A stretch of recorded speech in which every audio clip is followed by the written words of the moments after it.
നമ്മളൊരു താറാവ് പാൽക്കറി. താറാവ് പാൽക്കറി, ആഹാ, അപ്പത്തിന്റെ കൂടെ ഒക്കെ കഴിക്കാനായി. ആണോ? ശരി, എന്നാ പിന്നെ ക്രിസ്മസ് വിഭവങ്ങൾ കൊണ്ട് ഇന്ന് സമ്പന്നമാവുകയാണ് സോൾട്ട് ആൻഡ് പെപ്പർ. അതിലേക്ക് ആദ്യം നമ്മൾ എണ്ണ ഒഴിക്കുക, വെളിച്ചെണ്ണ ഒഴിച്ച്. വെളിച്ചെണ്ണയുടെ ഒരു സുഗന്ധം വേറെ ഒരു എണ്ണയ്ക്കും കിട്ടത്തില്ല അല്ലേ? നമ്മൾ മലയാളികൾക്ക് വെളിച്ചെണ്ണ ഒഴിച്ചുകൂടാൻ പറ്റാത്ത ഒന്നാണ്. അതിലേക്ക് ഒരല്പം ഇഞ്ചി, പച്ചമുളക്,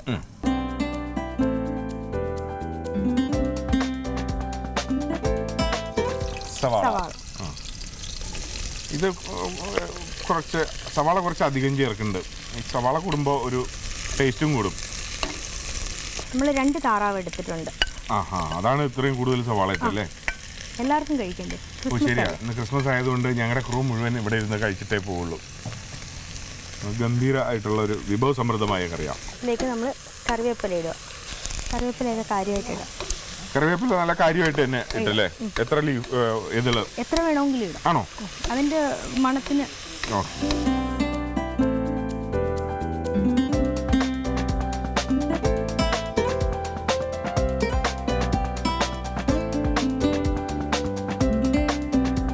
സവാള നന്നായിട്ട് ഏതാണ്ട് വഴറ്റിയെടുത്തിട്ടുണ്ട്.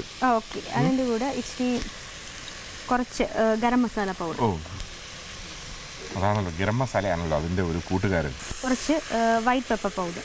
ഓക്കെ. സാധാരണ കുരുമുളക് ആയാലും കുഴപ്പമൊന്നുമില്ല. ഞാനിപ്പോൾ ഇത് കിട്ടിയപ്പോൾ ഇത് ഉപയോഗിച്ചെന്നേ ഉള്ളൂ.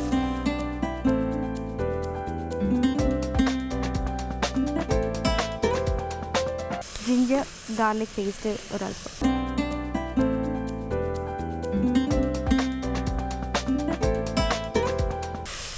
ഉപ്പ് ആവശ്യത്തിന് ഉപ്പ്.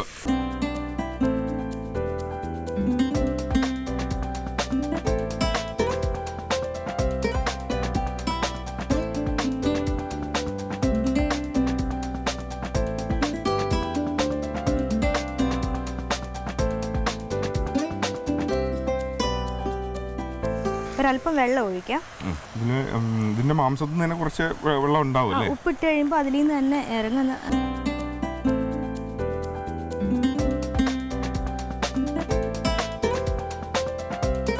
ഇനി മൂടി വെക്കണം.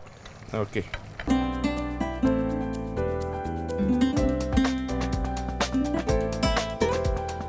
അങ്ങനെ നമ്മൾ താറാവ് കുക്കറിൽ വെച്ച് നമ്മളിപ്പോൾ എത്ര ഒരു കറക്റ്റ് ഒരു 5 വിസിൽ, ഒരു 3 വിസിൽ കഴിയുമ്പം തീ കുറച്ചിടുക. അത് കഴിഞ്ഞ് ഒരു 2-3 വിസിൽ കേൾക്കുമ്പോഴത്തേക്ക് നമുക്ക് ഓഫ് ചെയ്തിട്ട് 5 മിനിറ്റ് ഇട്ടിട്ട് തുറക്കാം അല്ലേ? എന്നാൽ തുറക്കാം. ഞാൻ ഇത് വെയിറ്റ് മാറ്റിയിട്ടുണ്ട്. തുറക്കട്ടെ.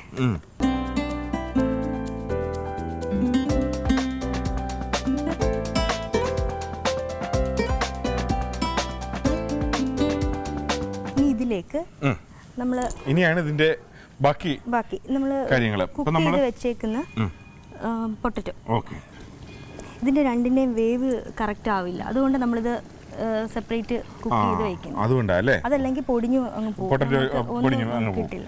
ശരിയാ, പിള്ളേരൊക്കെ വീട്ടിൽ കോഴി അല്ലെ താറാവൊക്കെ കറി വയ്ക്കുമ്പോൾ അതിന്റെ പൊട്ടറ്റോ തിന്നാനായിട്ടിരിക്കും. അവർക്ക് അത് കിട്ടിയില്ലെങ്കിൽ വലിയ സങ്കടമാകും. ഇത് പതുക്കെ നമുക്ക് ഇളക്കി കൊടുക്കാം. അതിനോടുകൂടെ തന്നെ നമുക്ക് തേങ്ങാപ്പാൽ, 1-ാം പാല് മാത്രമേ നമ്മൾ ഇതിനകത്ത് ചേർക്കുന്നുള്ളൂ. ആ തിക്നെസ് ആയിട്ട് കിട്ടാൻ വേണ്ടി. സ്റ്റൂവിനൊക്കെ ആകുമ്പോൾ നമ്മൾ 2-ാം പാൽ ഇട്ടില് വേവിക്കുകയൊക്കെ ചെയ്യും. ഇത് അങ്ങനെ ഒന്നും വേണ്ട, 1-ാം പാല് മാത്രം നമ്മൾ ഇതിനകത്ത് ചേർക്കും. തയ്യാറായി കഴിഞ്ഞ സംഭവം. ഇനി വേണ്ടത് ടൊമാറ്റോ. നേരത്തേക്ക് ഈ ടൊമാറ്റോ ചേർത്തിട്ടുണ്ടെങ്കിൽ ഇതിപ്പോൾ അലിഞ്ഞു പോയേനെ. ഇതൊന്ന് മിക്സ് ചെയ്തെടുത്താൽ മതി. ഇത്ര എളുപ്പത്തിലല്ലേ പുതിയൊരു റെസിപ്പി നമ്മൾ പഠിച്ചെടുത്തത്, അതും ഈ ക്രിസ്മസിന്. ഇതാണ് സോൾട്ട് ആൻഡ് പെപ്പറിന്റെ ക്രിസ്മസ് സമ്മാനങ്ങൾ. ഇനിയുണ്ട് സമ്മാനങ്ങൾ എന്ന് പറഞ്ഞപ്പോൾ ഇനിയുണ്ടോ?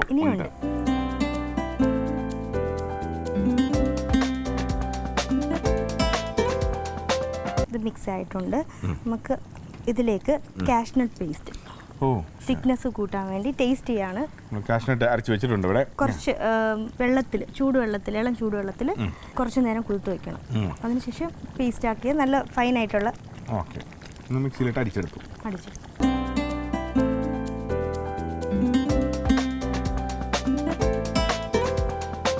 നോർമലി ചില ഈ അസിഡിറ്റി ഉള്ള ആൾക്കാരൊക്കെ റെഡ് കറി കണ്ടു കഴിഞ്ഞാൽ വലിയ പേടിയായിരിക്കും. പക്ഷെ ഇത്തരത്തിലുള്ള കറി കാണുമ്പോൾ എരിവ് കാണും ഇതിന്. കാര്യം പച്ചമുളകും നമ്മൾ കുരുമുളക് പൊടി ഇട്ടതുകൊണ്ട് നമ്മൾ തൊലി കളയാത്ത താറാവാണ് അതുകൊണ്ട് അതിന് നല്ല നെയ്യായിരിക്കും. ക്രിസ്മസ് ഒക്കെ അല്ലേ, അപ്പൊ നമ്മുടെ ഡയറ്റ് നോക്കേണ്ട പിന്നെ ക്രിസ്മസിനെങ്കിലും കഴിച്ചില്ലെങ്കിൽ പിന്നെ എന്നാണ് കഴിക്കുക? ക്രിസ്മസിനും ഡയറ്റ്, ഓണത്തിനും ഡയറ്റ്, റംസാനും ഡയറ്റ്, അത് പറ്റുമോ? ചില ദിവസങ്ങളിലൊക്കെ കഴിക്കണം. കുറച്ചുകൂടി കറിവേപ്പിലൊക്കെ ഇട്ട് അങ്ങനെ ഒന്ന് ഭംഗിയാക്കാം. ഒന്ന് ചെറുതായിട്ടൊന്ന് പ്രസ് ചെയ്തിട്ട് ഇട്ടാലേ അതിൻ്റെ ഔഷധ ഗുണം അതിലോട്ടെത്തും. താറാവ് പാൽക്കറി തയ്യാർ. താറാവ് പാൽക്കറി തയ്യാർ.